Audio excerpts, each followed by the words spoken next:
TDP senior నేత దేవినేని ఉమా మీడియాతో మాట్లాడుతున్నారు. ఇప్పుడు అలా చూద్దాం. చెప్పి సెటిల్మెంట్లో బలైపోయారో వాళ్ళందరూ కూడా నిర్భయంగా పోలీస్ యంత్రాంగం దగ్గర మీరు అన్నీ కూడా అప్పీల్ చేసుకోవచ్చు, అన్నీ కూడా కంప్లైంట్ ఇవ్వచ్చు. తప్పకుండా అన్ని విధాలుగా కూడా విచారణ జరిగి భవిష్యత్తులో ఇటువంటి సైకోలు, భవిష్యత్తులో ఇటువంటి పైచాచిక ఆనందం పొంది ఇటువంటి బూతు భాషలు మాట్లాడేవాళ్ళు, ఇటువంటి దందాలకు పాల్పడేవాళ్ళు, ఇటువంటి దుర్మార్గాలకు పాల్పడేవాళ్ళు, ఇటువంటి సైకోలు భవిష్యత్తులో ఆంధ్రప్రదేశ్ రాజకీయాల్లో ఎవడు కూడా ఇటువంటి తప్పులకి పాల్పడకుండా కఠినమైన చర్యలు తీసుకోవాలని పోలీస్ యంత్రాంగాన్ని, ప్రభుత్వాన్ని కోరుతా ఉన్నాను. ఎవరైనా సరే బాధితులంతా కూడా కంప్లైంట్ చేయొచ్చు.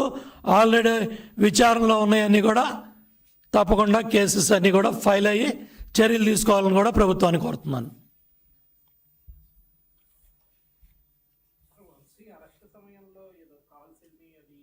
మొత్తం బ్లూ మీడియాకు కూడా చెప్తా ఉన్నా, నాటకాలు ఆడమాకండి.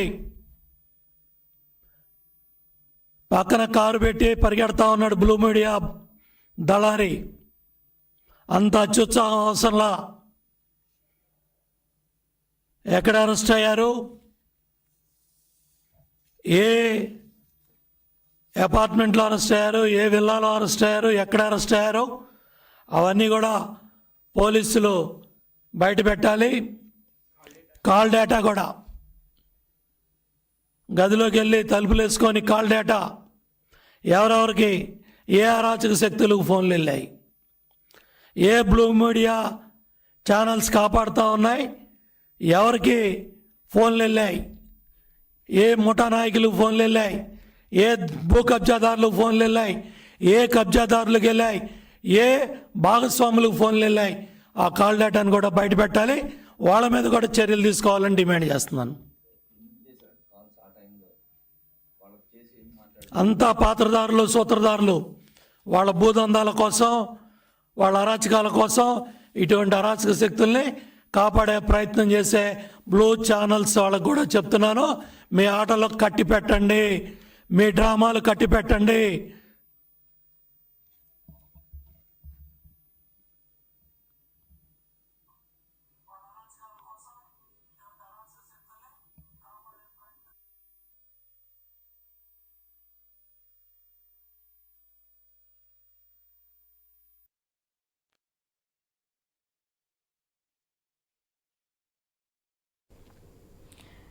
గన్నవరం మాజీ ఎమ్మెల్యే వల్లభనేని వంశీని హైదరాబాద్ నుంచి విజయవాడ భవానీపురం పిఎస్ కు తరలించారు. అక్కడి నుంచి విచారణ నిమిత్తం విజయవాడ కృష్ణలంక పోలీస్ స్టేషన్ కు తరలించారు.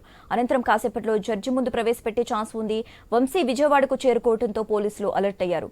వంశీపై కిడ్నాప్, హత్యాయత్నం, అట్రాసిటీ కేసులు నమోదు చేసిన పోలీసులు భారీ భద్రత మధ్య వంశీని హైదరాబాద్ నుంచి విజయవాడకు తరలించారు. ఏపీ సరిహద్దుల్లో వాహనం మార్చి తరలించారు. 7 సెక్షన్ల కింద కేసు నమోదు చేసిన పోలీసులు అవాంఛనీయ ఘటనలు జరగకుండా భద్రత కట్టుదిట్టం చేశారు. అటు గన్నవరంలోనూ భారీ పోలీస్ బందోబస్తు ఏర్పాటు చేశారు. మరోవైపు వైసీపీ నేతల ముందస్తు అరెస్టులు కొనసాగుతున్నాయి. మచిలీపట్నంలో పేర్ని నాని హౌస్ అరెస్టు చేసిన పోలీసులు నందిగామ వద్ద వంశీ భార్య కారును అడ్డుకున్నారు.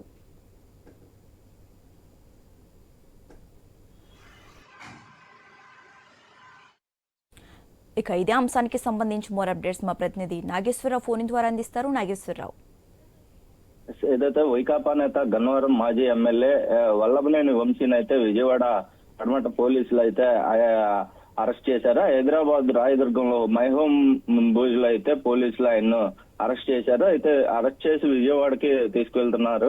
దీనికి సంబంధించి కిడ్నాప్, దాడి, అలాగే SC ST అట్రాసిటీ కేసులు అయితే ఏదైతే BSS సెక్షన్ కింద 140(1) అలాగే 308, 351(3) రెడ్ విత్ 3(5) కింద అయితే వంశీకి కేసు నమోదు చేశారు. అయితే ఆ వైకాపా అధికారంలో ఉండగా గన్నవరం టీడీపీ కార్యాలయంపై అయితే జరిగిన దాడి కేసులో అయితే వంశీ A7 గా 71 గా అయితే ఉన్నారు. అయితే దీనికి సంబంధించి గన్నవరం తెదేపా కార్యాలయం కంప్యూటర్ ఆపరేటర్ గా పనిచేస్తున్న సత్యవర్ధన్ అయితే కిడ్నాప్ చేసి బెదిరించినట్లుగా ఆ వంశీపై ఆరోపణలు పలు ఉన్నాయి.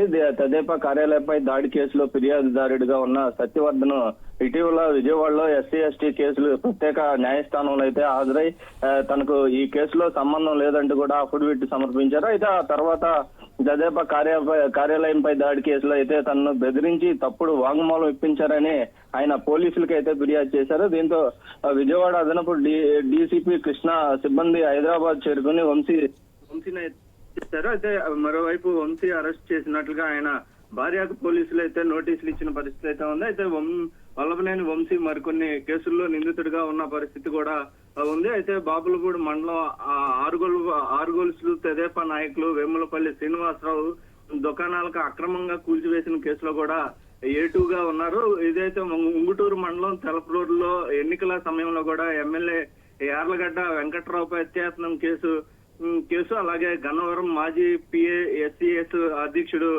కాసరేణి రంగబాబుపై కూడా దాడి కేసు ఉంది. అయితే హనుమాన్ జంక్షన్ లో నకిలీ ఇళ్ల పట్టాల కేసులో కూడా వంశీ నిందితుడిగా ఉన్నారు. అయితే వంశీ మొత్తంగా హైదరాబాద్ నుంచి తీసుకొస్తున్న క్రమంలో అక్కడ ఏదైతే భారీ బందోబస్తు ఏర్పాటు చేశారు. ఎందుకంటే వైసీపీకి సంబంధించిన కీలక నేతగా ఉన్న నేపథ్యంలో ఇక్కడ ఎలాంటి అవాంఛనీయ సంఘటనలు జరగకుండా ఉండేందుకైతే ఈ యొక్క పోలీసులు భారీ బందోబస్తుని ఏర్పాటు చేసిన పరిస్థితి అయితే ఉంది. అయితే అటు గన్నవరంలోనూ భారీగా పోలీసులు బందోబస్తు ఏర్పాటు చేశారు. మరోవైపు వైసీపీ నేతలు ముందస్తు అరెస్టులను అయితే కొనసాగిస్తున్నారు. అయితే అలాగే మచిలీపట్నంలో పేరుని నానిని అయితే హౌస్ అరెస్ట్ చేసిన ఆ పరిస్థితి ఉంది. అయితే నందిగాం వద్ద వంశీ భార్య కారును కూడా అడ్డుకున్నట్లుగా మనకి మొత్తంగా తెలుస్తుంది. దీనికి సంబంధించి వైసీపీ తీవ్రంగా ఏదైతే ఆరోపిస్తున్న పరిస్థితి అయితే వల్లభనేని వంశీ ఏదైతే కంప్లైంట్ ఇచ్చిన వ్యక్తి ఎవరైతే ఉన్నారో అతనికి సంబంధించి సత్యవర్ధన్ కిడ్నాప్ అతను ముందుగా స్టేషన్ లో చూపించి తమ ముందు వాంగ్మూలం తీసుకొని మేము వచ్చి అతనిపై దాడి చేశామా అనేది మా ముందు నిరూపించాలన్నట్టుగా కూడా వైసీపీ చెప్తున్న పరిస్థితి అయితే కొంతమేర ఉంది. మొత్తంగా ఏదైతే కంప్లైంట్ ఇచ్చిన వ్యక్తి సత్యవర్ధన్ అసలు అందుబాటులోనే లేడనేది కూడా ప్రధానంగా వైసీపీ ఆరోపిస్తున్న పరిస్థితి అయితే ఉంది.